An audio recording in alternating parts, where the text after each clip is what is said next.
ओम श्री गणेशाय नमः। श्री शिव महापुराणे षष्ठां कैलास संहितायाम् अथ द्वाविंशोऽध्यायः। सुब्रह्मण्य उवाच।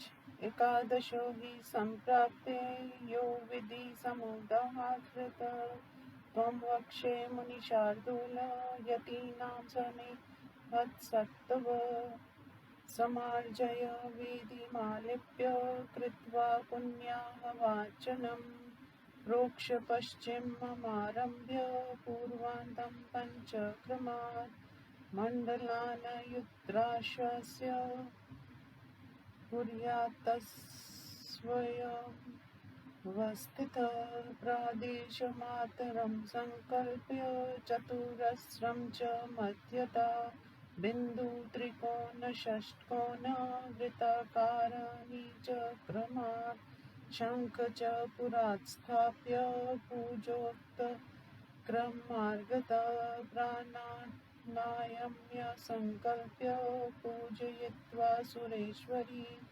देवता पञ्चपूर्वोक्ता अतिवाहिकरूपणी सनज्योतरतो दर्भान् यक्षसंसृष्यते तथा पश्चिमादिसमारभ्य षड्युत्थासन्मार्गतः मण्डलानि च तेष्वन्तः पुष्पाणायाधाय पीठवत् ॐ ह्रीमित्युक्त्वा गिन्रूपां तामतिवाहिकदेवताम् आवाहयामि नमस्कृत्य सर्वत्र भावयेत् दर्शयेत्स्थापनाद्यस्तु मुद्रा प्रत्येकमादरात् त्वं पाहि नित्यादिना कुर्यादासामण्डकानि च क्रमात् पाषाणकुशाभयाभीष्टपाणि चन्द्रोपलप्रभा रक्ताङ्गुलीये कक्षा आयर्जितखिलादिमुखा रक्ताम्बरधरा हस्तपदपङ्कजशोभिता त्रिनेत्रोल्लासिवदना पूर्णचन्द्र मनोहरा माणिक्यमुकुटोद्वासे चन्द्रलेखावंसिता कुण्डलामृष्टगण्डाक्ष पिनोन्नतपयोधरा हारकेयूरकटकाञ्चीदाममनोहरा तनूमध्या पृथुक्षोण्यो रक्तदिव्याम्बरावृता माणिक्यमयं मञ्जीरसिञ्जत् पद्मसरोरुहा पादाङ्गुलीये कक्षेणी मर्जुलातिमनोहरानुग्रहेण मूर्तेन श्ववत्किन्नु साधयते तस्माच्चक्रत्यात्ममूर्तेन सर्वं साध्यं महेश्वत सर्वानुग्रहैस्त्रैव सविकीर्ता पञ्चमूर्तयः सर्वकार्यकरा दिव्या परानुग्रहतत्परा एवं ध्यात्वा तु ता सर्वानुग्रहपरा शिवा पादयोपाद्यमेतासां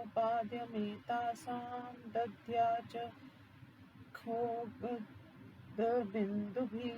हस्तेष्वाचमनीयं च मौलेष्वर्धय प्रदापयेत् शङ्कोदबिन्दुभिस्तासां स्नानकर्म च भावयेत् रक्ताम्बराणि दिव्यानि सौतरीयानि दापयेत् मुकुटादीनयन्धर्याणि दद्यादाभरणानि च सुवासितं च श्रीखण्ड क्षतांशातिशोभनान् सुरुभीनि मनोज्ञानि कुसुमानि च दापयेत् धूपं च परमामोदं साज्यवर्ती च दीपकं सर्वं सम्पर्यामीति प्रणवमुपक्रमात् नमोऽनन्त च ततो दद्यात् पायसं मधुना पुलुतं साज्य शर्करया कदलीगूढपूरितं प्रत्येकं कदलीपत्रे भरितं च सुवासितं भूर्भास्वरिति प्रोक्षणादीनि कारयेत्। ॐ ह्रीमिति समुच्चार्य नैवेद्यं वहि जायया पानीयेनम् इत्युक्त्वा परं प्रियमना सम्पर्ययेत् तथा उद्दास्येत् प्रीत्या पूर्वतो मुनिः सतलं विशोधये गण्डूषाजमानादारयानि दापयेत् ताम्बूलं धूपदीपो च प्रदक्षिणं नमस्कृति विद्याय प्रार्थयेदेता शिरस्संजलिमादधात् ततः श्रीमातर्सुप्रसन्नायतिं शिवपदे खिन्ननं रक्षणीये प्रभुवन्तु परमेशपदापज्यो इति सम्प्रार्थयता सर्वा विसर्जय च यथागतं तासां प्रसादमुद्धृत्य कन्यकाभ्यः प्रदापयेत्। गोभयो वा जलं मध्य वा निक्षिपेन्यथा कश्चित् अत्रैव पार्वणं कुर्यान्नेन को दृष्टं यतेकचित् तत्रायं पार्वणश्राद्धे नियमं प्रोच्यते मया त्वं शृणुष्व मुनिश्रेष्ठ येन श्रेयो भवेत् तथा कर्ता स्नात्वा धृतप्राणो वीति समाहिता स पवित्रकरसत्त्वस्यां पुण्यतिथ्यामिति ब्रुवन् करिष्ये पार्वणं श्राद्धमिति सङ्कल्प्य चोत्तरे दध्यार्धदर्भानुत्तमाक्षं हासनार्थं जलं स्पृशेत् तत्रोपवेशयेत् रिक्त्या साम्भयं कृतमर्जनान् आहूय चतुरो विप्रान् शिच्य भक्तान् दृढव्रतान् विश्वदेवाय भक्ता प्रसादाक्रियेतामिति आत्मने भवता पक्षादन्तरात्मन् इत्यपि परमात्मन् इत्येवं प्रोच्ये प्रार्थ्य च तान् यदि श्रद्धया वरन् न तेषां कुर्याद्यथार्थमादरात् पादौ प्रक्षालय तेषां तु प्राडमुखानुपवेश्य च गन्धादिभिरलङ्कृत्य भोजये च शिवाग्रता गोमयेनोपलिप्यात्र दर्भान् प्राग्रकल्पितान् आस्तीर्य संयत्प्राणान् पिण्डानां च प्रदानकं करिष्य इति सङ्कल्प्य मण्डलत्रयमर्चय च आत्मानमन्त्रात्मान् परमात्मानमप्यत चतुर्थयन्तं वदनं पक्षादिं पिण्डमेत्तिर्यन् वदामिति च सम्प्रोच्य दधात पिण्डान् स्वभक्तितः कुशोदकं ततो दध्यात् तथा विधिविधानता तत् उत्थाप्य वै कुर्यात् प्रदक्षिणमस्कृति ततो दत्त्वा ब्रह्मणोऽभ्यो दक्षिणा च यथाविधि नारायणाबलिं कुर्यात् सिंहनेव सत्थले दिने रक्षार्थमेव सर्वत्र विष्णो पूजाविधि स्मृता कुर्यादीक्ष्णोर्महापूजां पायसानं निवेदयेत् द्वादशाथ समाहूय ब्रह्मान् वेदपारगान् केशवादिभिर्हर्यर्च्य गन्धपुष्पाक्षतादिभिः उपानच्छत्रवस्त्रादि दत्त्वा तेभ्यो यथाविधि सन्तोषयेन महाभक्त्या विविधैर्वर्चने शुभे आसतीर्य दुर्भान् पूर्वाग्रान् भूस्वाहा च भुवस्वः प्रन्वादिं प्रोचये भूमो पायसानं बलिभरेत् एकादशाः विधिर्मया प्रोक्तो मुनीश्वर द्वादशाः विधिं वक्ष्ये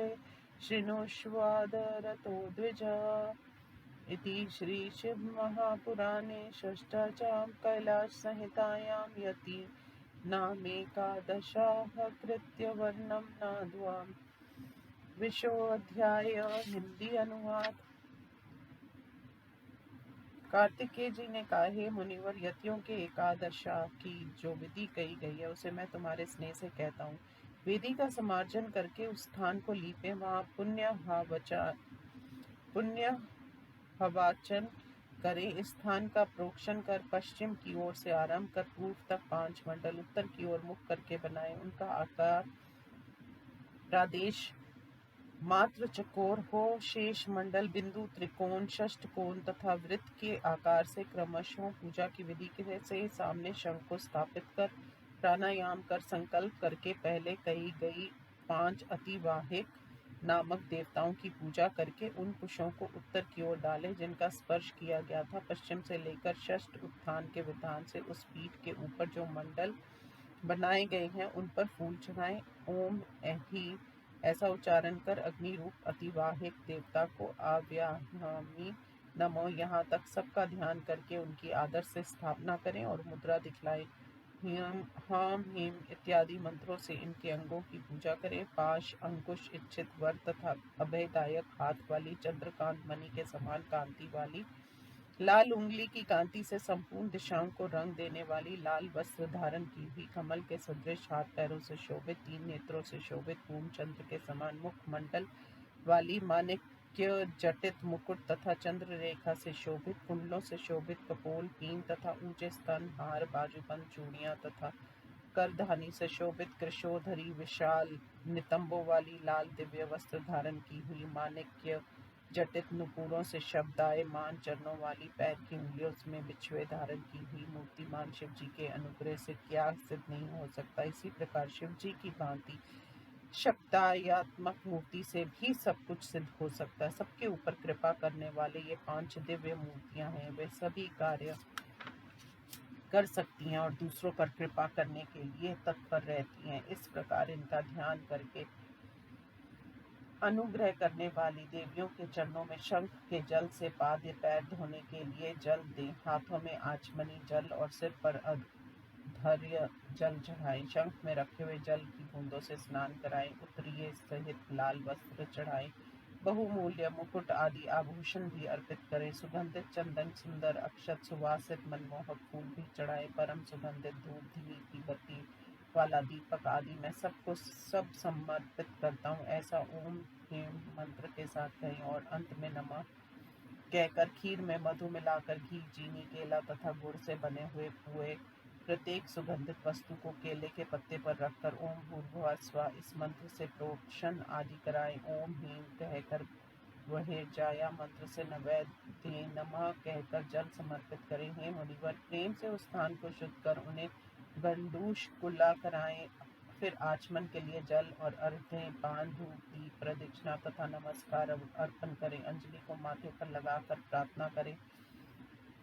प्रसन्न हुई माताओं, शिव पद के इच्छुक इस यति को कि शिव जी के चरण कमलों में रक्षा करनी है, ऐसा आप कह दें। इस प्रकार प्रार्थना कर उन सब का विसर्जन करें। उनके चले जाने पर वह प्रसाद कन्याओं को दिला दें अथवा गायों को दे दें या जल में डाल दें, उसका और उपयोग ना करें। फिर पार्वन श्राद्ध करें। यदि का एकोद्देश्य श्राद्ध नहीं होता। अब मैं पार्वन श्राद्ध का नियम कहता हूँ, हे मुनिवर उसे सुनो, जिससे कल्याण होता है। श्राद्ध करता स्नान तथा यज्ञोपवीत धारण कर सावधान होकर प्राणायाम करें। हाथ में पवित्र लेकर पुण्यतिथि के दिन मैं पार्वन श्राद्ध करूंगा, ऐसा संकल्प करें। फिर आसन के लिए उत्तर की ओर उत्तम कुश रखकर जल स्पर्श करें। उन आसनों पर अभ्यंग के साथ स्नान किए हुए वृत्ति शिव भक्त 4 ब्राह्मणों को बुलाकर भक्ति से बैठाएं। विश्व देवा पद के लिए आप हमारे ऊपर कृपा कीजिए। आप आत्मा, अंतरात्मा तथा परमात्मा के लिए प्रसन्न हो, ऐसा उन ब्राह्मणों से कहकर यदि आदर से उनका ठीक से वर्ण करें। उनके पैर धोकर पूर्वाभिमुख बैठाकर गंध आदि से अलंकृत कर शिव जी के सामने उन्हें भोजन कराएं। गोबर से लीपकर पूर्वाभिमुख कुशों को बिछाकर जितेंद्रिय होकर मैं पिंड प्रदान करूंगा, ऐसा संकल्प कर 3 मंडलों की पूजा कर आत्मा अंतरात्मा परमात्मा के पिंडों को चतुर्यंत पद का उच्चारण करिए। पिंड दे रहा हूँ कहकर भक्ति से पिंड दान करें। फिर विधि विधान से पिंडों पर कुश का जल चढ़ाएं। उसके बाद स्वयं उठकर प्रणाम नमस्कार करें। फिर ब्राह्मणों को दक्षिणा देकर उसी स्थान पर उसी दिन नारायण बलि करें। सभी जगह विष्णु की पूजा रक्षा के लिए की जाती है। विष्णु की महापूजा कर खीर का नैवेद्य चढ़ाएं। 12 वेद पाठियों को बुलाकर केशवादि 12 नमों से गंध पुष्प अक्षत आदि से उनकी पूजा करें। उन्हें जूता छाता वस्त्र आदि यथाविधि देकर उन्हें एक प्रकार से भक्ति युक्त वचनों से उन्हें प्रसन्न करें। पृथ्वी में पूर्व भिमुख कुछ बिछाकर ओम भूर्भुवः स्वाहा ओम भूर्भुवः स्वाहा ओम स्वाहा स्वाहा कहकर खीर की बलि दे। हे मुनिवर, एकादशा की सुंदर विधि मैंने कह दी है। हे ब्राह्मण, अब मैं द्वादशा की विधि का वर्णन करता हूँ। इस प्रकार श्री शिव महापुराण में एकादशा कृत्य वर्णन नामक 22वां अध्याय समाप्त। ओम नमः शिवाय।